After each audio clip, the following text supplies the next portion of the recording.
Assalamu alaikum wa rahmatullah. Son të futemi në natën e 10 të muajit Ramazan.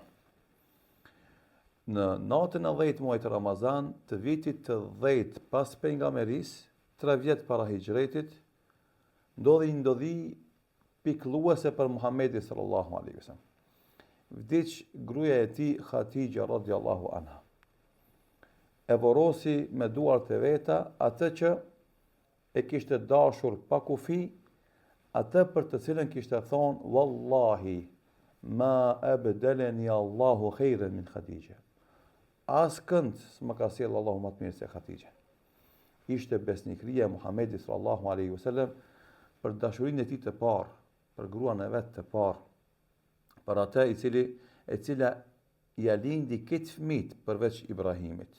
6 fëmijë, 4 vajza dhe 2 djem i kishte me Khatijën Muhamedit sallallahu alaihi wasallam. Edhe kjo ndodhi vitin e 10, cilin vit i vdiq edhe axha i tij edhe u quajti viti i pikëllimit. Andaj kjo datë na kujton këtë burnesh madhështore, e cila ishte përkrahja më e madhe e pejgamberit sallallahu alaihi wasallam në fillimin e pejgamberisë dhe në vështirësitë më të mëdha që kishte ai. Allahu qoftë i kënaqur me Khatijën sallallahu alaihi wasallam.